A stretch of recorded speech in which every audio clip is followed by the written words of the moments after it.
Welcome students. Hello. आज हम स्वागत करते हैं आपका अपने ट्रांसपोर्ट एंड प्लांट के चौथे वीडियो में। ये वीडियो इस चैप्टर का लास्ट वीडियो है और इसमें सबसे इम्पोर्टेंट बात ये है कि जो चैप्टर की बची हुई कॉन्सेप्ट्स हैं वो हम लास्ट में यहाँ इस वीडियो में कंक्लूड करेंगे। तो आइए स्टार्ट करते हैं हम वन बाय वन अपना ये वीडियो। ट्रांसपोर्ट एंड प्लांट में हमने इसके पहले 3 वीडियोस बनाए हैं। अगर आप देखें तो हमारा पहला वीडियो जो है वो बेसिक कॉन्सेप्ट्स को लेकर के था, जहां पर हमने सिंपल डिफ्यूजन, फैसिलिटेटेड डिफ्यूजन और एक्टिव ट्रांसपोर्ट की बात समझी है। आगे हम जब बढ़ते हैं तो हमने अपने इस वीडियो में जो सेकंड वीडियो था हमारा, थोड़ी और कॉन्सेप्ट्स की बात की। थर्ड वीडियो में हमने ट्रांसपिरेशन और बाकी सारी चीजों पर डिस्कस किया।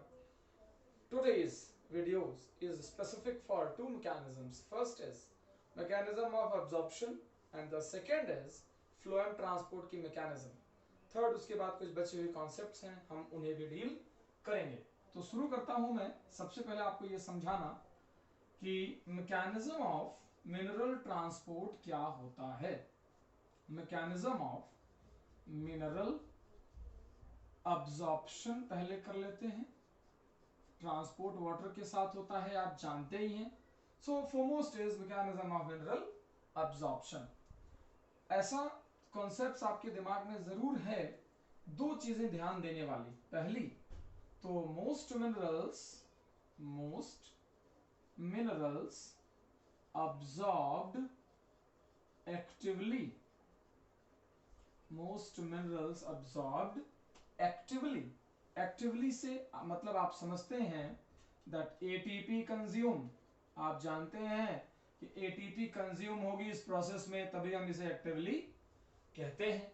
सो जब एक्टिवली होगा तो एक तो ये कॉन्सेप्ट है why actively. This is the question, why actively. There are two terminologies which can explain this thing. First is, इसके दो रीजंस हैं, जैसा कि मैं बात कर रहा हूं, दो रीजंस हैं जो इस चीज को एक्सप्लेन करते हैं कि why most minerals absorb actively, why most minerals absorbed by consuming ATP into root hair. So the thing is, first is minerals are charged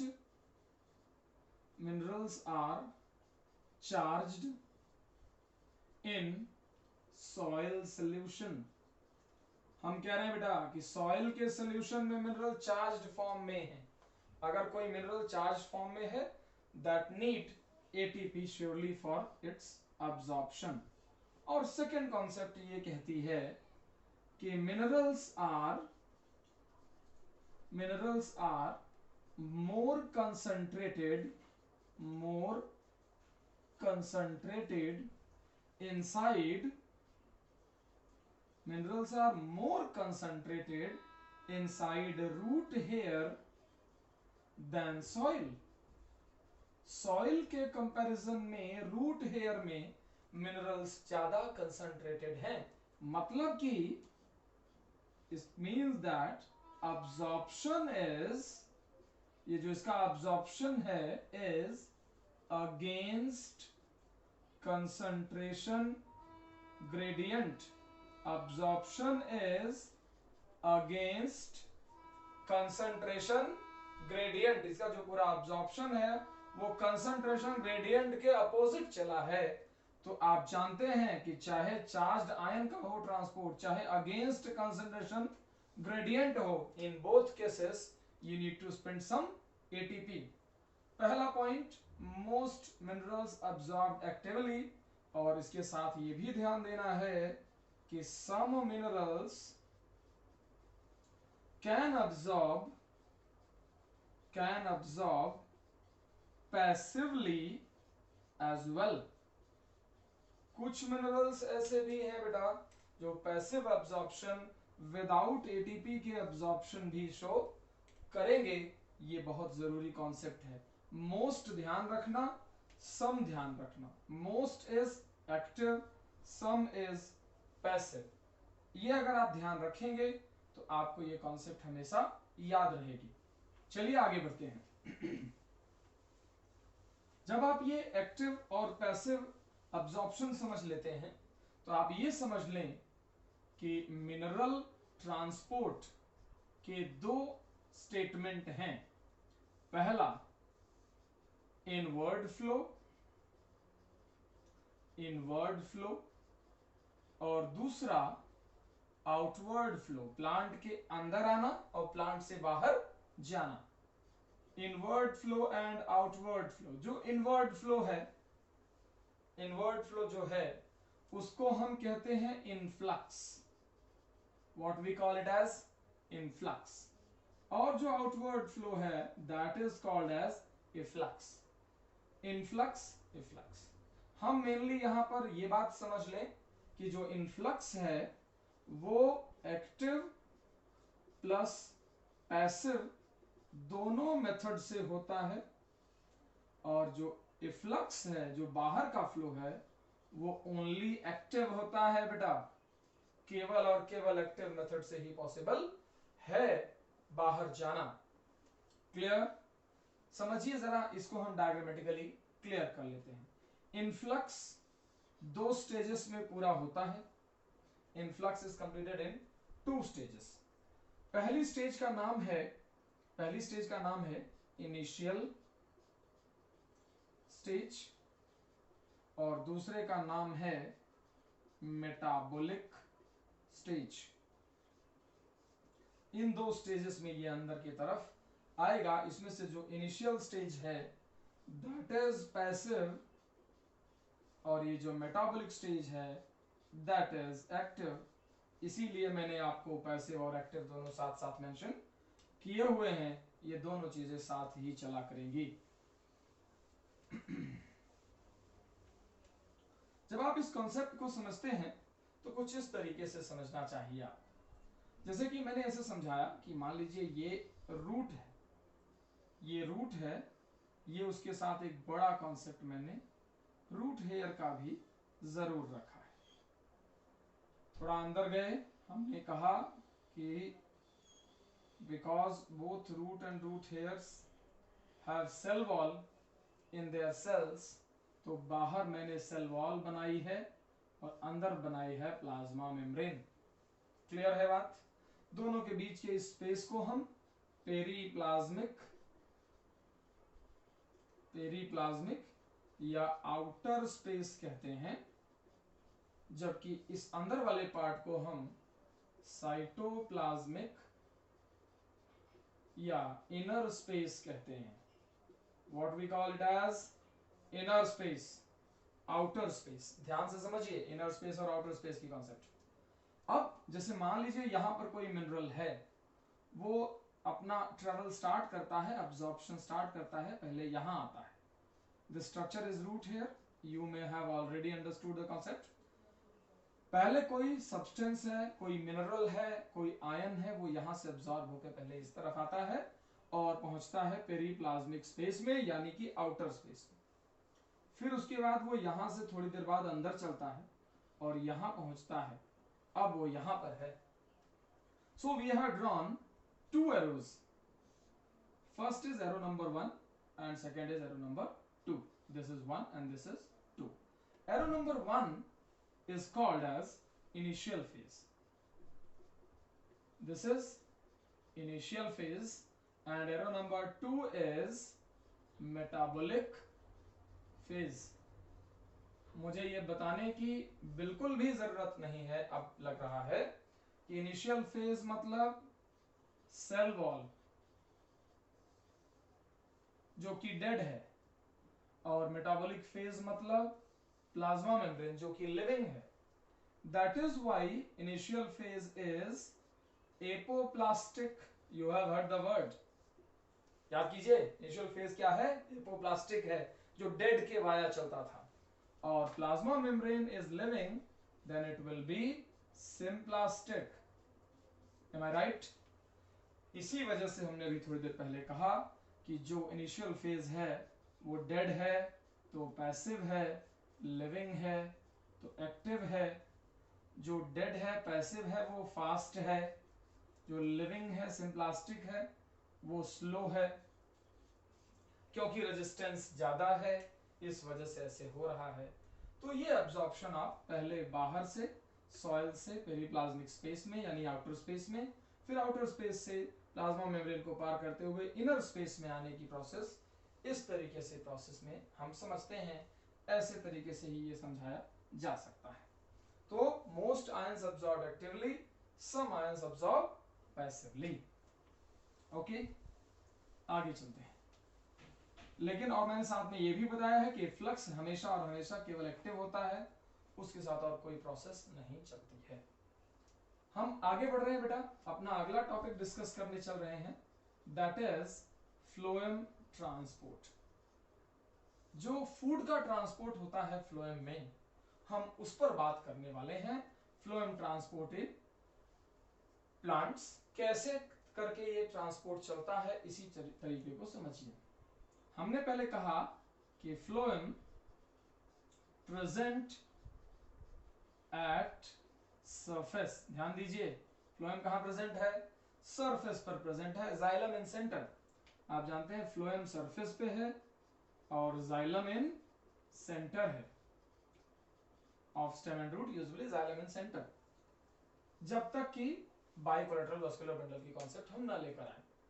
तो phloem present in on surface, xylem in centre. ये बात आपको याद होगा कि हमने ringing experiment किया था कभी, रिंगिंग एक्सपेरिमेंट, ये बात हमें पता चली by ringing experiment performed by Malpighi of मेलपिघी।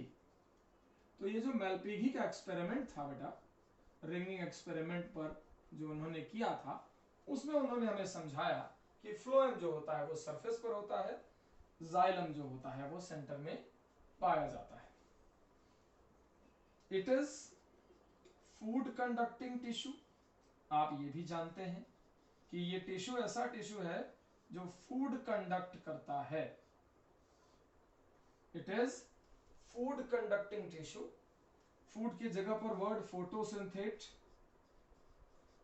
लिखा है, शुगर लिखा है, ध्यान रहे ये बातों का भी। इसके अंदर जो सैप बहता है वो नाम है फ्लोएम सैप। डायरेक्शन जो है इज मल्टी डायरेक्शनल। डायरेक्शन कैसी है इसकी? Multi directional. इसकी डायरेक्शन प्योरली मल्टी डायरेक्शनल है।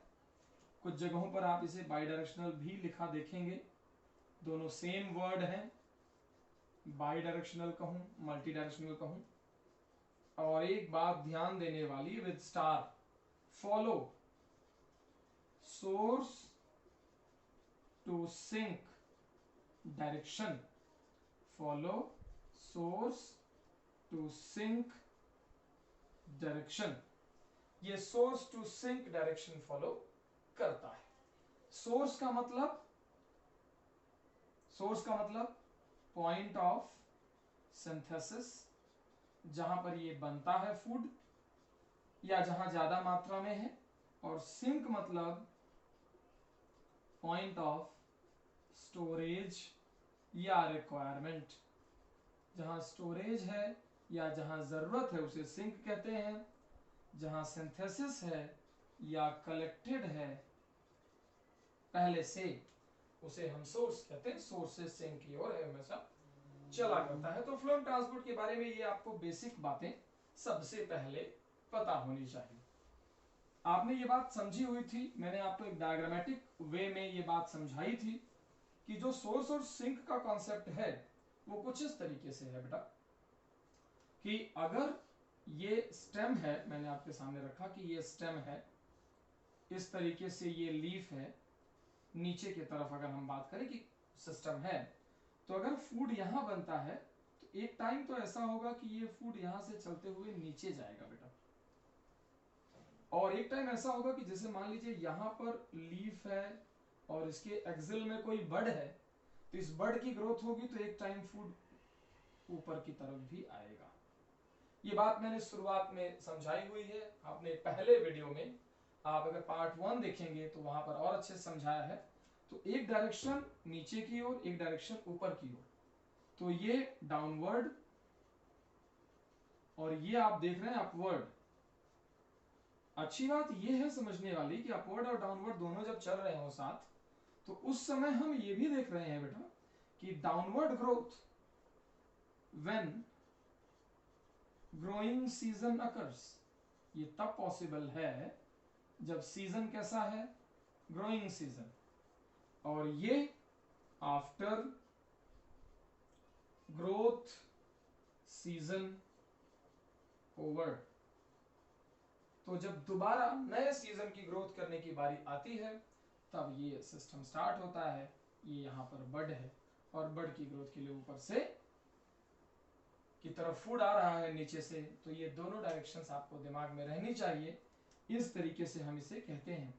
तो ये में इसमें ये बात भी है कि जो सोर्स और सिंक आपने अभी समझे हैं ये वैरी करते रहते हैं। जो एक टाइम सोर्स है बेटा, at the same time at another time that may converted into sink. जरूरी नहीं कि जो सोर्स है वो हमेशा सोर्स है, जो सिंक है वो हमेशा सिंक है। एक थियरी है जो फ्लूएम ट्रांसपोर्ट को और अच्छे से एक्सप्लेन करती है। उस थियरी का नाम है, जो थियरी इसको समझाती है उसका नाम है मंच हाइपोथेसिस।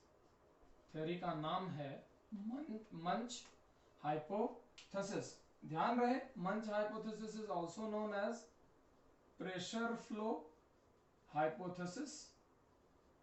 Pressure flow hypothesis. पहली बार इस थ्योरी को अर्नस्ट मंच नाम के एक साइंटिस्ट ने प्रपोज किया था, उन्हीं के नाम पर हम इसे मंच हाइपोथेसिस भी कहा करते हैं। इस पूरी हाइपोथेसिस को समझाने के लिए हमारे पास सिंपल प्रेजेंटेशन है, आपको एक बार में चीजें याद हो जाएंगी। Have a look. मैंने कहा ये एक बड़ा कंपोनेंट है, दिस इज जाइलम। इसके बगल में एक दूसरा कंपोनेंट है, दिस इज फ्लोएम। इसमें बीच बीच में थोड़े थोड़े स्पेसेस हैं इसकी इस वॉल में। अभी हम थोड़ी देर में समझाएंगे कि क्या है ये स्पेसेस। इस तरीके से है ये फ्लोएम का ये कंपोनेंट सीव ट्यूब एलिमेंट है बेटा, और इसके पास से इसमें बड़ी सेल्स जुड़ी हुई हैं। For your better understanding, I have drawn two cells. These are companion cells. ये भी companion cell है, ये भी companion cell है। CC stands for companion cell।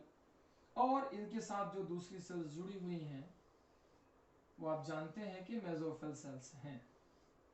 दोनों में मैं समझा दे रहा हूं। These are mesophyll cell. This is companion cell. This point is called as source and this point is called as sink. एक सोर्स बनाने के लिए और एक सिंक बनाने के लिए मैंने ये ड्रॉ किया था। This area is known as plasmodesmata. Plasmodesmata. Exact point ये कहता है बेटा कि जब यहां से ये शुरू होता है, जैसे यहां हमने कहा कि ग्लूकोज है, सिंथेसाइज हुआ, ग्लूकोज आगे बढ़ा, स्टार्च में पॉलीमराइज हुआ, पॉलीमराइज होकर के स्टार्च ट्रांसपोर्ट होता है कंपेनियन सेल में, और जब यहां स्टार्च आता है तो स्टार्च से हम सुक्रोज बना लेते हैं फिर से वापस, डाइसेक्राइड्स। ये सुक्रोज यहां से चलता है और फ्लोएम के सीव ट्यूब एलिमेंट में लोड होता है बाय प्लाज्मोडेस्माटा। इस लोडिंग में एटीपी कंज्यूम होती है जो कि एडीपी प्लस पीआई में कन्वर्ट हो जाती है। चूंकि आप जानते हैं कि ये प्लाज्मोडेस्माटा है तो सिम प्लास्टिक है, सिम प्लास्टिक है तो एक्टिव होगा, एक्टिव है तो एटीपी खर्च हुई है।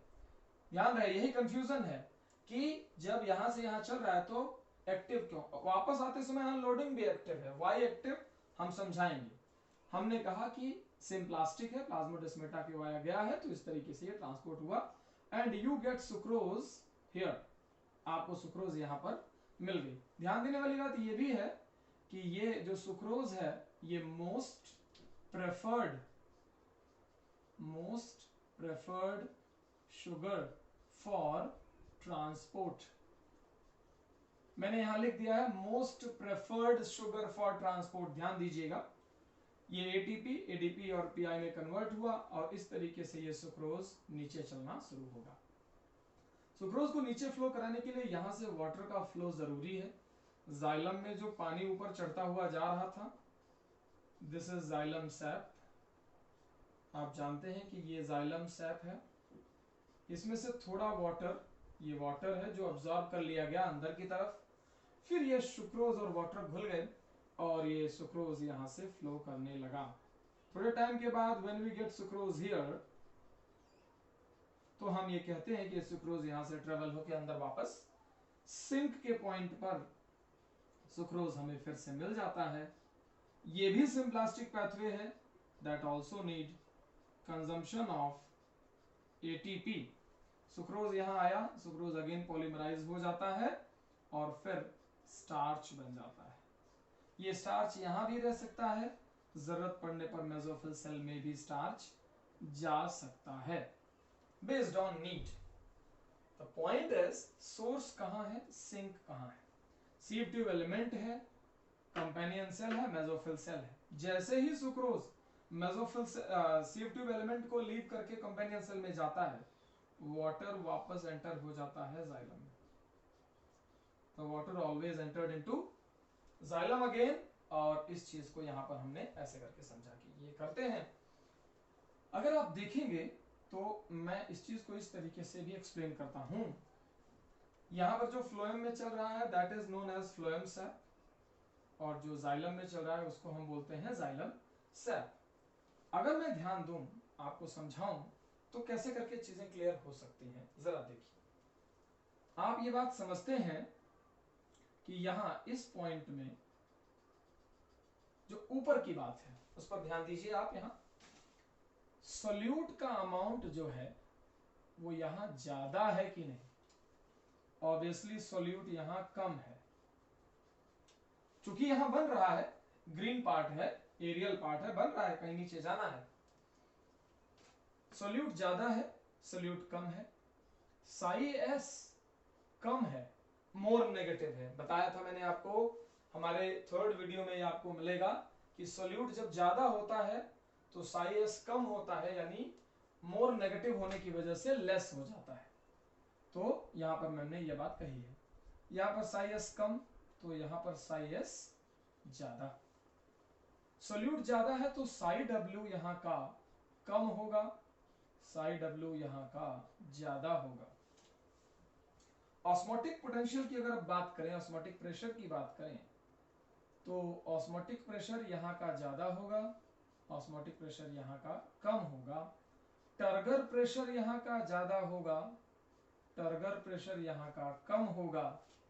इस तरीके से ये चीजें यहां सिस्टम में चलेंगी।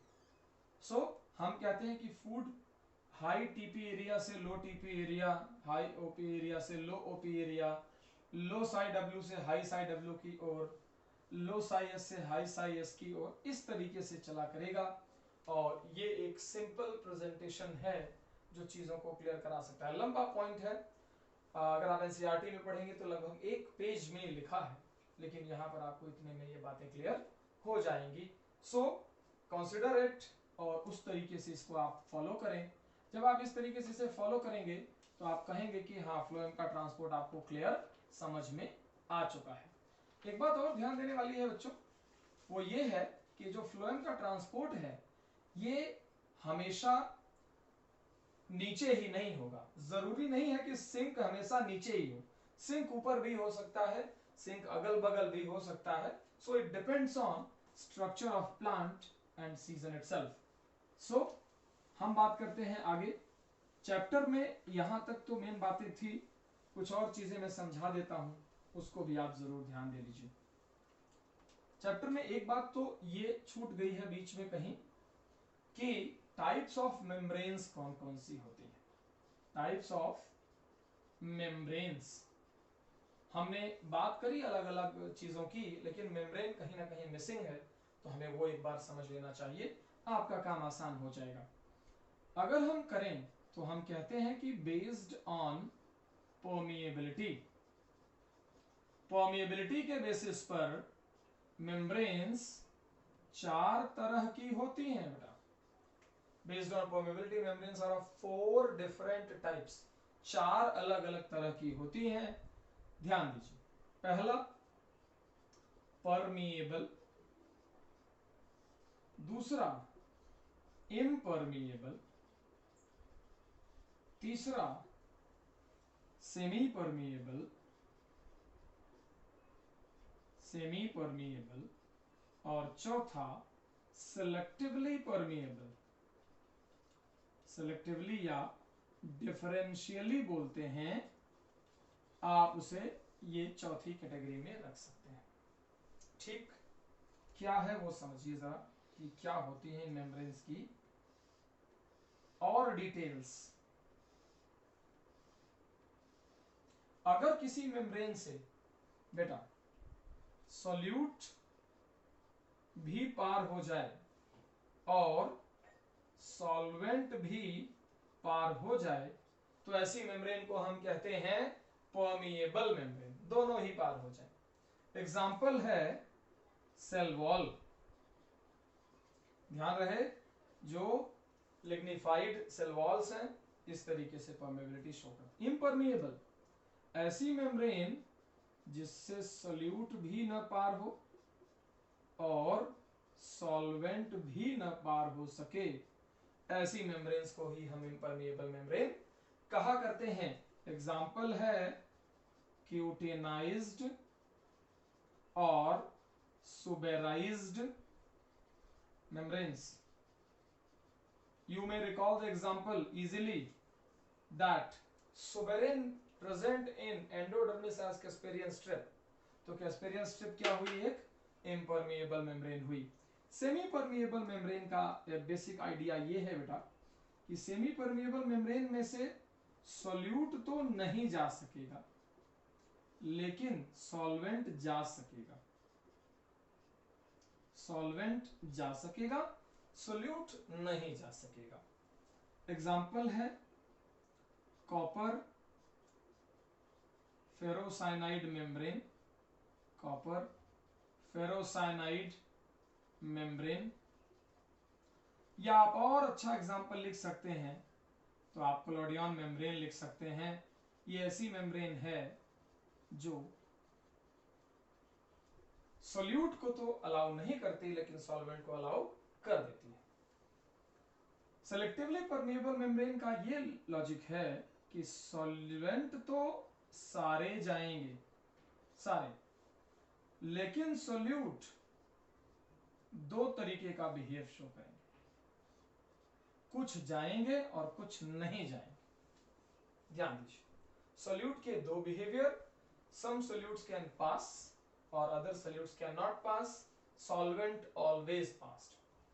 इनके एग्जांपल में आप बेस्ट जानते हैं, प्लाज्मा मेम्ब्रेन आप ले सकते हैं, बायो मेम्ब्रेन ले सकते हैं जो ऑर्गेनेल्स की मेम्ब्रेन होती हैं, और टोनोप्लास्ट भी आप यहां ऐड कर सकते हैं। So these are the membrane, permeable, impermeable, semi permeable and selectively permeable. ये उनके एग्जांपल्स हैं, ये उनके नेचर हैं। मेम्ब्रेन्स किस तरीके की परमिएबिलिटी को रिप्रेजेंट करते हैं, तो ये आपको जरूर यहां याद रहेगा। चलिए आगे बढ़ते हैं। एक कॉन्सेप्ट और यहां पर है जो थोड़ी मिसिंग है, जरा उसको भी समझ लेते हैं। कॉन्सेप्ट है डीपीडी। एनसीईआरटी में कहीं छोटा सा नाम इसका मेंशन है, मैं चाह रहा था उसको भी हम इलैबोरेट जरूर कर लें। डीपीडी का मतलब है बेटा diffusion pressure deficit, diffusion pressure deficit, यानी डिफ्यूजन प्रेशर में कमी क्या है, डिफ्यूजन प्रेशर डेफिसिट। इसका दूसरा नाम अब रखा गया है, that is SP, suction pressure भी इसे कहा जाता है। It is now called as suction pressure. DPD diffusion pressure deficit कहते हैं, एसपी सक्शन प्रेशर कहते हैं। That term was proposed by Meyer while this term was given by Renner. Suction pressure term was given by Renner और वो term mayor का दिया हुआ है। ये है क्या, पहले ये समझिए। Reduction in diffusion pressure of any solvent, reduction in diffusion pressure of any solvent due to addition of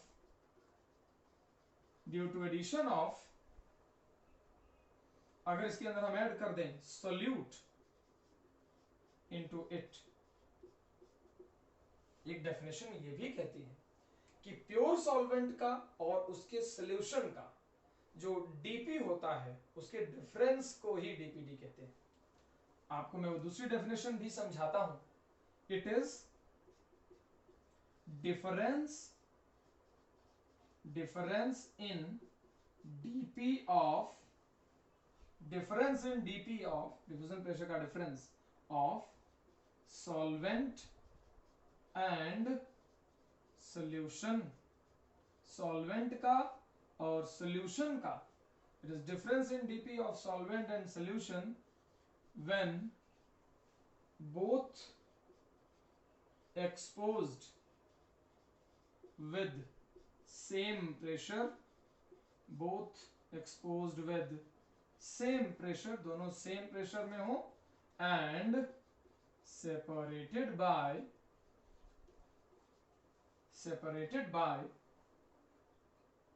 selectively permeable membrane। और तब जब ये selectively permeable membrane से separated हो और सेम प्रेशर से एक्सपोज किए जाएं तो हम इसे कहते हैं डीपीडी। क्लियर है बात? ध्यान रहे कि सोल्यूट ऐड करने की वजह से कितनी कमी आई, इसी बात को हम कहते हैं। अच्छा, एक चीज आप ये समझें, इसका नाम सक्शन प्रेशर इसलिए पड़ा है क्योंकि डीपीडी ही एज डीपीडी इज, जब तक आप किसी पानी में, किसी प्योर वाटर में अगर आप सल्यूट नहीं ऐड करेंगे तो वो बाहर से अपने पानी को खींचेगा ही नहीं। तो समझिए कि जब डीपीडी एग्जिस्टेंस में आता है तभी वो पानी बाहर से खींचता है। As DPD is index of suction ability, DPD is index of suction ability of any solvent or solution, it may be called, इसको आप कह सकते हैं suction pressure. It may be called suction pressure. DPD का formula है बेटा, देख लीजिए जरा। DPD is equal to OP minus TP, osmotic pressure है, turgor pressure. Osmotic pressure, turgor pressure को अगर हम सब्स्टिट्यूट कर दें तो डीपीडी आ जाता है।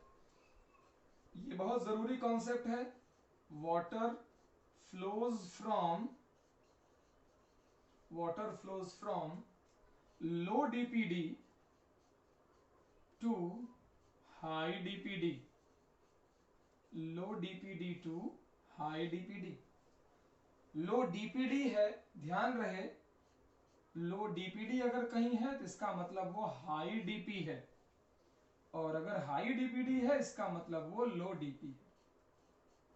डायरेक्शन में डीपी लिखा है कि डीपीडी लिखा है, इसका पूरा ध्यान रखें, नहीं तो उल्टा आंसर हो जाएगा। तो low DPD to high DPD है, लेकिन उसे कहें तो आप high DP to low DP भी एग्जैक्टली प्रेजेंट कर सकते हैं। ओके बेटा, सो डीपीडी का ये फॉर्मूला है और इस तरीके से ये चीजें समझ में भी आ जाती हैं आपके। इसमें एक छोटी सी कॉन्सेप्ट दी हुई है, क्वेश्चन का एग्जांपल हम करके समझते हैं। मान लीजिए अगर इस तरीके से हम समझें कि एक क्वेश्चन है हमारे पास, कि एक सेल ए है और दूसरी तरफ सेल बी है। एक तरफ सेल ए है और दूसरी तरफ सेल बी है। इसका ओपी जो है वो दिया हुआ है कि 18 बार है, मान लीजिए 18 बार, और इसका जो टीपी है वो 10 बार दिया हुआ है। ऐसे ही एक दूसरी सेल भी है, सेल बी, जिसका ओपी जो है वो 12 बार दिया हुआ है, लेकिन उसका टीपी जो है वो 5 बार दिया हुआ है। क्लियर? तो हम कहते हैं कि हमें सबसे पहले दोनों सेल्स का डीपीडी निकाल लेना चाहिए, दोनों सेल्स का। अगर हम देखेंगे तो सेल का DPD this minus this, OP minus TP, तो इसका डीपीडी 8 बार और इसका डीपीडी जो है वो आ जाता है 7 बार, 7 बार और 8 बार। मैंने आपसे थोड़ी देर पहले समझाया कि low DPD to high DPD flow होता है वाटर का, तो इधर से इधर होगा, low DPD to high DPD होगा, ये डायरेक्शन है फ्लो ऑफ वाटर की। Flow of water takes place from low DPD to high DPD area. हमने डीपीडी के रेफरेंस में ये कहा था, लेकिन हमने साई डब्ल्यू के रेफरेंस में आपको समझाया था कि high psi W to low psi W चलता है। तो ये ध्यान रहे कि जहां पर ये चीज है, अगर जैसे यहां पर पानी आ रहा है तो इसका एकदम साफ साफ मतलब है कि यहां पर साई डब्ल्यू लो है और यहां साई डब्ल्यू ज्यादा है। ध्यान रखना है आपको इस बात का। हाई साई डब्ल्यू का एरिया ये है और लो साई डब्ल्यू का एरिया वो है, इसी वजह से ये दोनों सेक्शंस इस तरीके से ऑपरेट कर रहे हैं। Okay, so this is all about the chapter. ये कंप्लीट हो जाता है यहाँ पर, और मैंने आप लोगों को ये चैप्टर 4 पार्ट में समझाया है, पार्ट 1 2 3 4 करके। बेसिक आइडिया सारे ले लिए हैं, कुछ भी इसमें मिस नहीं किया है। तो अगर आपको एकदम स्पेशल प्रिपरेशन की बात करनी है या उसके अकॉर्डिंग चलना है तो आप मुझे अपने सजेशंस भेजें। Thank you.